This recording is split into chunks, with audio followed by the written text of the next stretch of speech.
मेरा नाम रफीक है और मैंने जिंदगी में पहली बार शहर देखा, वो भी ऐसी हालत में कि अगर किसी ने वीडियो बना लिया होता तो आज तक मीम्स बनते रहते। दिल में अजीब सी खुशी भी थी और थोड़ी शर्म भी, क्योंकि पूरे गांव में मेरे शहर जाने की इतनी चर्चा थी जैसे मैं नासा जा रहा हूँ और मंगल पर उतरने वाला हूँ। गाँव से निकलते समय अम्मा ने ऐसे रो रो कर विदा किया जैसे मैं 2 साल विदेश जा रहा हूँ, और अब्बा ने बस जाते जाते एक ही बात कही, शहर में समझदारी से रहना, वहाँ लोग बात से नहीं नजर से काटते हैं। ये बात पूरे रास्ते मेरे दिमाग में घंटी की तरह बजती रही। जैसे ही शहर का बस अड्डा आया, भाई साहब, मैंने जब पहली बार वो बड़े बड़े बोर्ड, नियोन लाइटें, शोर, कारें, बाइकें देखी ना, मुझे 2 सेकंड को यकीन ही नहीं हुआ कि ये भी हमारी धरती पर है। गांव में तो रात को 20 कदम दूर खड़े आदमी का पता नहीं चलता, यहाँ तो दिन में नींद नहीं और रात को भी दिन। उतरते ही पहली बेइज्जती हो गई। मैंने सड़क पार करने की कोशिश की। गाँव में हम ऐसे ही चलकर निकल जाते हैं, यहाँ गाड़ियाँ रुक ही नहीं रही थी। एक गाड़ी वाले ने शीशा नीचे करके चिल्लाया, मम्मू मरना है तो घर पर मर, सड़क क्यों चुनी। मैंने मन में कहा, लो जी, शहर वालों की जुबान सुबह सुबह भी भरी पड़ी होती है। मेरे हाथ में एक बड़ा सा नीला बैग था जिस पर गांव वाले स्टाइल में धागा लपेटा हुआ था। लोग मेरे बैग को देख रहे थे, शायद उन्हें लगा मैं किसी पुरानी फिल्म से भाग कर आया हूँ। ऊपर से अम्मा ने मुझे 3 जोड़े जूते अलग थैली में हाथ में दे दिए थे कि शहर में महंगाई है, वहाँ मत खरीदना। तो मैं पूरा चलता फिरता अजायब घर लग रहा था। इसी दौरान एक शहर का लड़का टी-शर्ट, एयरपॉड लगाए मेरे पास आया और बोला, uncle you need help. Uncle, पहले ही मिनट में मुझे अंकल कह दिया। मैंने सिर हिलाया, हाँ बेटा, स्टेशन से गुलशन इकबाल कैसे जाना है। वो हंस पड़ा, यही स्टेशन है। मैंने कहा, अच्छा तो दूसरा सवाल, गुलशन कहाँ है। कहता, यूबर कर लो ना अंकल। मैंने कहा, भाई घोड़ा गाड़ी जैसा कुछ नहीं मिलता। वो ऐसे देखने लगा जैसे मैं पत्थर के जमाने से टाइम मशीन लेकर आया हूँ। थोड़ी देर बाद मुझे एक तांगा जैसा कुछ दिखा। मैं खुश हो गया, भाग कर पास गया। जाकर देखा तो वो गोल्फ कार्ट थी जो अंदर पार्किंग में सिक्योरिटी गार्ड चलाते हैं। मैंने ड्राइवर से पूछा,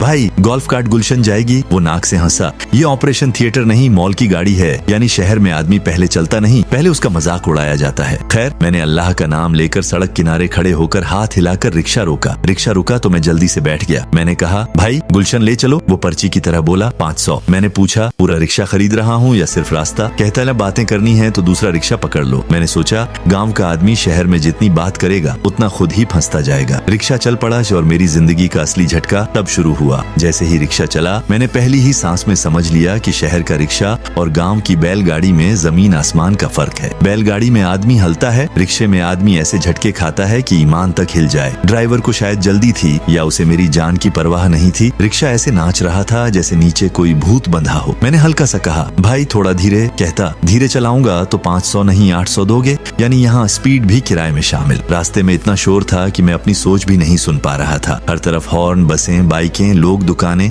कोई किसी को नहीं देख रहा, हर कोई बस खुद को बचा रहा है। मैंने ड्राइवर से पूछा, ये सब रश क्यों है, कोई इमरजेंसी है शहर में। कहता, ये यहाँ का आम दिन है चाचा, यहाँ हर बंदा ऐसे भाग रहा है जैसे पीछे न्याजी वसूली के लिए लगा हो। रिक्शा एक सिग्नल पर रुका। सामने एक बड़ा मॉल दिखा, शीशा, लाइटें, लोग ऐसे टहल रहे थे जैसे दुनिया में कोई मसला ही नहीं। मैं मन में सोच रहा था, यही लोग रात को ड्रामा देखकर रोते हैं कि जिंदगी मुश्किल है, दिन में मजे देख लो। सिग्नल खुला, रिक्शा आगे बढ़ा और पहली शहरी वारदात मेरे साथ हुई। एक जेब कतरा, शायद प्रोफेशनल, रिक्शे के पास से तेज भागा और मेरे हाथ से अम्मा वाला थैला खींचने लगा। मैं घबराकर पकड़कर बैठ गया। वो थैले में झांक कर बोला, यही है सामान, जूते। मैंने कहा, हाँ। बेइज्जती की हद। जेब कतरा खुद बोल पड़ा, लानत है, टाइम खराब हुआ, शहर में चोर भी टेस्ट वाला होता है। रिक्शा ड्राइवर हंसते हुए बोला, डरो मत, शहर में मरने से पहले तौहीन होती है, मरना तो बाद का स्टेप है। आगे जाकर उसने एक जगह रिक्शा रोका और बोला, बस यहाँ से बाकी आप खुद जाना, ये 1 वे है। मैंने हैरान होकर पूछा, 1 वे क्या होता है। कहता, जहाँ अक्ल से एक तरफ जाना जायज हो और लोग दोनों तरफ जाते हो। मैं नीचे उतरा, इधर उधर देखने लगा।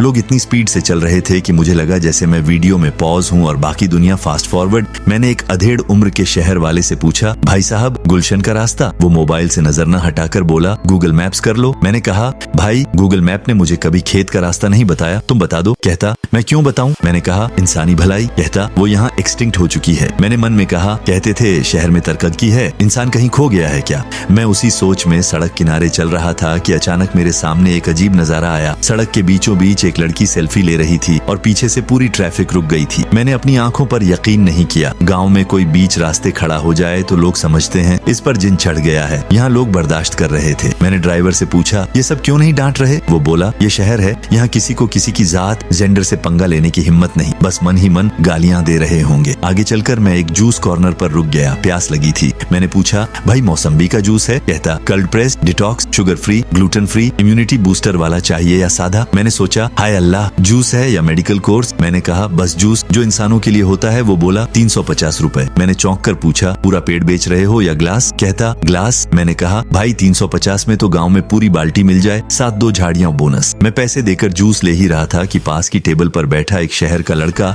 अपने दोस्त से कह रहा था यार मैं अब सोशल मीडिया डिटॉक्स पर हूँ, मोबाइल हाथ नहीं लगाता। और ये बात बोलते बोलते वो लाइव था इंस्टाग्राम पर। मैंने सोचा शहर वालों को शायद झूठ भी महंगा लगता है, इसलिए कॉन्फिडेंस से बोलते हैं। फिर अचानक एक लड़का मेरी तरफ आया, हाथ में माइक, कैमरामैन साथ। कहता अंकल एक सवाल का जवाब देना, शूटिंग हो रही है। मैंने मन में कहा शहर में शायद हर दूसरे खंभे के नीचे शूटिंग चलती है। मैंने पूछा क्या सवाल है? कहता पाकिस्तान में महंगाई की सबसे बड़ी वजह। मैंने कहा मीडिया के ऐसे सवाल।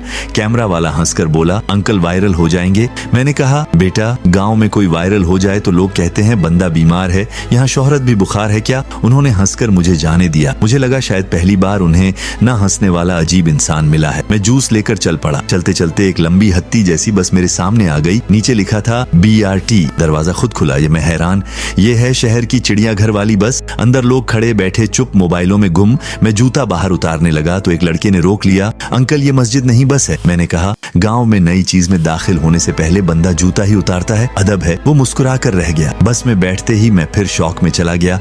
बस के अंदर एक अलग ही दुनिया थी। हर आदमी या तो मोबाइल में था या नींद पूरी कर रहा था। मैंने धीरे से एक लड़के से पूछा भाई ये गुलशन ए इकबाल कब आएगा? वो बिना सिर उठाए बोला जब अनाउंसर बोलेगा उतर जाना। मैंने पूछा अनाउंसर कौन है? वो बोला वो खुद पता चल जाएगा। कुछ देर बाद आवाज आई स्टॉप गुलशन ए इकबाल। मैं घबरा गया, ये बोल कौन रहा है? आदमी कहाँ है? पास बैठी औरत बोली स्पीकर है, इंसान नहीं। मैंने मन में कहा शहर में इंसानों की आवाज भी इंसान नहीं देते। मैं उतर गया। 2 गलियां चलकर रिश्तेदार के फ्लैट पर पहुंचा। घंटी बजाई, दरवाजा खुला। वो मुझे देखकर हंस पड़ा। अरे तुम तो जिंदा वापस आ गए, शहर ने अभी तक नहीं खाया तुम्हें, अंदर आओ अंकल। मैंने अंदर आते ही पहली बात कही ये शहर रहने की चीज नहीं, ये झेलने की चीज है। रिश्तेदार हंसते हुए चाय रखते बोला बस पहले हफ्ते सबको ऐसा लगता है, फिर आदमी खुद भी शहर जैसा हो जाता है। शोर बर्दाश्त, बेहिसी बर्दाश्त, महंगाई बर्दाश्त, धीरे धीरे मिजाज बदल जाता है। मैंने चाय का पहला घूंट लिया और सोचा शायद सही बोल रहा है। गाँव में जिंदगी आसान है पर मौके कम, शहर में जिंदगी मुश्किल है पर रास्ते ज्यादा। खिड़की से बाहर झांका, गाड़ियां अब भी भाग रही थीं, जैसे सबको कहीं जल्दी पहुंचने की है, पर किसी को खुद ये नहीं पता पहुंच कहां है। मैंने मन में फैसला कर लिया,